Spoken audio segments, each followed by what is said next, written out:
Assalamualaikum dan selamat sejahtera. Nama saya Nur Asmizatul Izwani. Kami daripada kumpulan 3 dan tajuk yang kami pilih ialah Institut Latihan Kehakiman dan Perundangan iaitu ILKAP. Pengenalan. Institut Latihan Kehakiman dan Perundangan atau nama ringkasnya ILKAP ialah sebuah institut kerajaan Malaysia yang terletak di Bandar Baru Bangi, Selangor. Institut ini telah ditubuhkan pada 23 Disember 1993 hasil daripada satu kertas kabinet. Jemaah Menteri telah memutuskan supaya ILKAP diletakkan di bawah Jabatan Perdana Menteri Malaysia. Visi ILKAP: peneraju kecemerlangan pembangunan modal insan dalam bidang kehakiman dan perundangan yang terkemuka di Malaysia.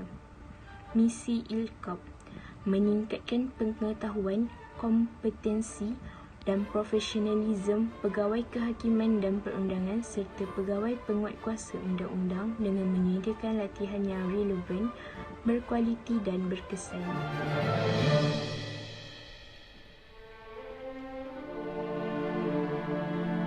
Selamat sejahtera, nama saya Wirapan Laki Budmi daripada kumpulan 3 akan membentangkan objektif dan fungsi ILKAP.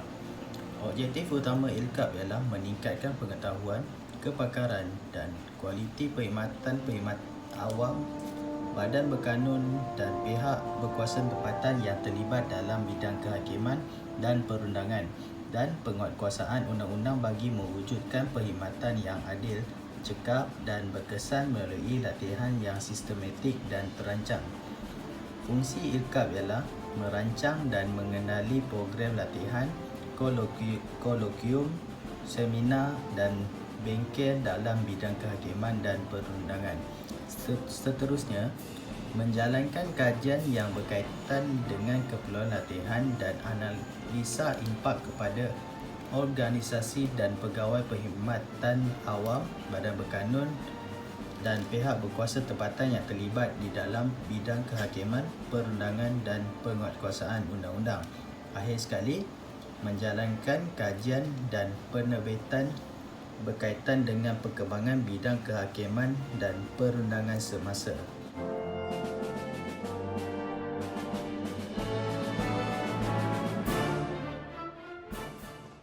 Piagam pelanggan.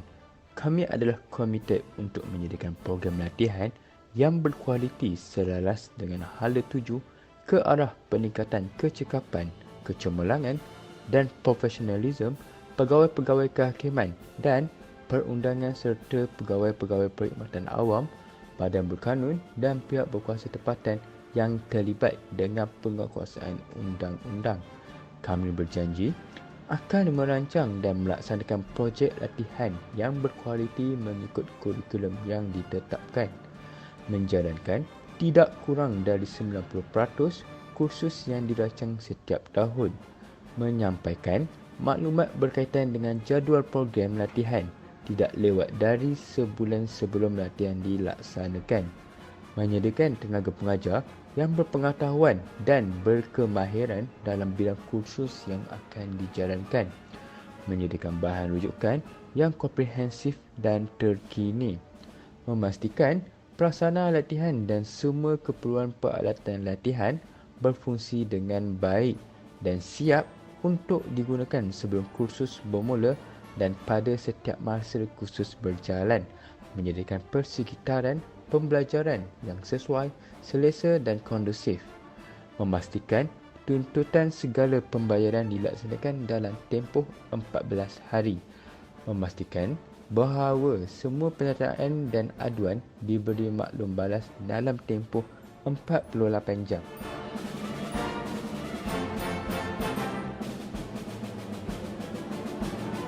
Assalamualaikum warahmatullahi wabarakatuh.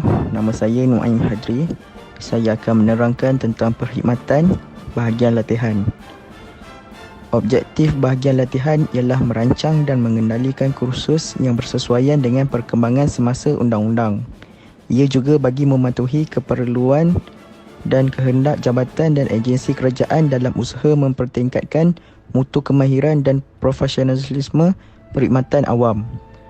Bagi melaksanakan objektif tersebut, Bahagian latihan telah dipertanggungjawabkan untuk melaksana program latihan yang sistematik dan terancang.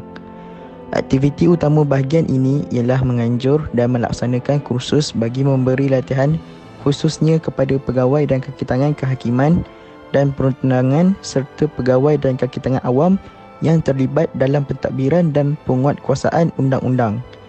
Bahagian ini terdiri daripada 5 program latihan. Program-program latihan adalah seperti berikut: program perundangan, program litigasi, program kehakiman, program penasihat, program pembangunan kerjaya dan pentadbiran. Sekian, itu sahaja dari saya. Terima kasih.